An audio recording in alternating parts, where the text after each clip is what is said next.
नमस्कार दोस्तों, स्वागत करती हूँ आपका। सुबह के लगभग 10 बजे का समय था। मेरे बैंक में ज़्यादा चहल पहल नहीं थी। मेरे कैबिन से पूरा बैंक मुझे साफ दिखाई देता था। मेरी नज़र एक 45 साल की महिला पर गई। देखने में सीधी सादी और पहनावे से मिडिल क्लास फैमिली की लग रही थी। थोड़ी देर बाद मैंने देखा तो वो बेचैन सी बेंच पर बैठी थी। इतने में बैंक की एक एम्प्लॉय आई। उस महिला ने एम्प्लॉय से कुछ बात की और उसने अंदर आकर मुझसे पूछा, सर, इनकी एफडी मैच्योर हो गई है। लगभग 25,000 की रकम है, लेकिन गुप्ता जी कह रहे हैं कि अभी कैश नहीं है। 11 बजे कैशियर के आने पर ही पेमेंट हो सकता है। सर, मैंने पार्टी को बताया था कि मैं उनका पेमेंट जल्द ही करवा दूंगी। क्या कहीं से कैश का बंदोबस्त हो सकता है? हालांकि इतनी रकम तो बैंक में रहती है, लेकिन लगातार 5 दिन बैंक की छुट्टी होने से आज कैश नहीं था। मैंने गुप्ता जी को बुलाकर उनसे बात की, लेकिन उन्होंने कैश ना होने की बात ही दोहरा दी। फिर से मैं उस महिला को 11:30 बजे तक इंतज़ार करने को कहकर अपने काम में बिजी हो गया, क्योंकि बैंक में कैश लाने में अभी आधा घंटा तो लगेगा ही।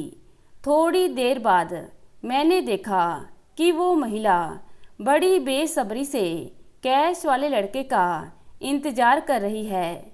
11:35 को वो महिला लगभग रोते हुए मेरे पास आकर कहने लगी, सर, मेरी बूढ़ी सास जो कि 85 साल की है, उनके खाने का समय हो रहा है।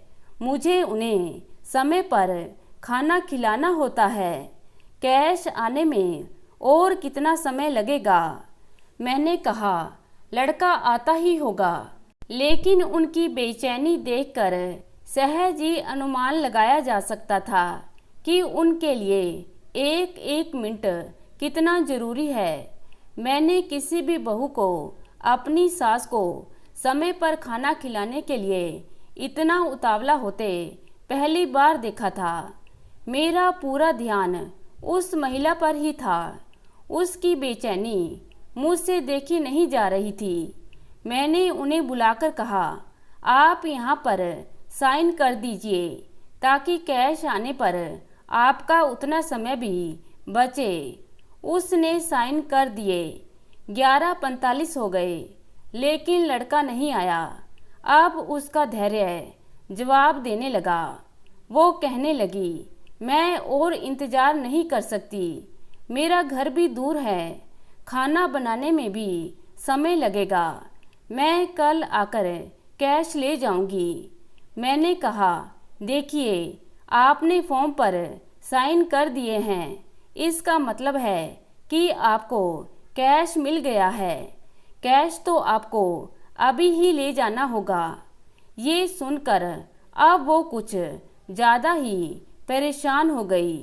11:55 को वो फिर से मेरे पास आई और कहने लगी, माफ़ कीजिएगा, मैं और इंतज़ार नहीं कर सकती।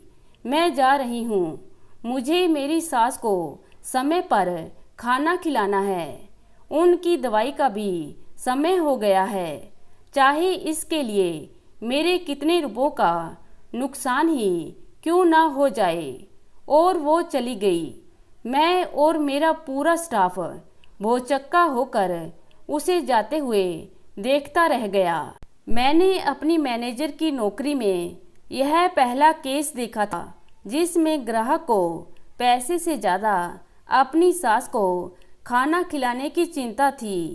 एक मिडिल क्लास बहू जिसके लिए 25,000 रुपये बहुत मायने रखते हैं, इतने आराम से पैसे छोड़कर कैसे जा सकती है? ऐसे में मुझे अपने कानों पर और अपनी आँखों पर विश्वास ही नहीं हो रहा था कि ऐसी भी कोई बहू हो सकती है जो सिर्फ सास को समय पर खाना खिलाने के लिए। मैं यह सोच ही रहा था कि उतने में उस महिला और कैश वाले लड़के ने एक साथ प्रवेश किया। हुआ ये कि जैसे ही वो महिला बाहर गई वैसे ही उसे लड़का आते हुए दिख गया। हमने जल्दी से उसे कैश देकर रवाना किया। मुझे और मेरे स्टाफ को ऐसा लग रहा था कि जैसे हमने उस महिला को कैश सौंप कर बहुत बड़ा काम किया हो। अब भी विश्वास कर पाना कठिन था कि क्या ऐसी भी कोई बहू हो सकती है, और मन ही मन उसे नमन किया। तो दोस्तों, कैसी लगी आज की कहानी? आशा करती हूँ कहानी को पसंद करेंगे। धन्यवाद।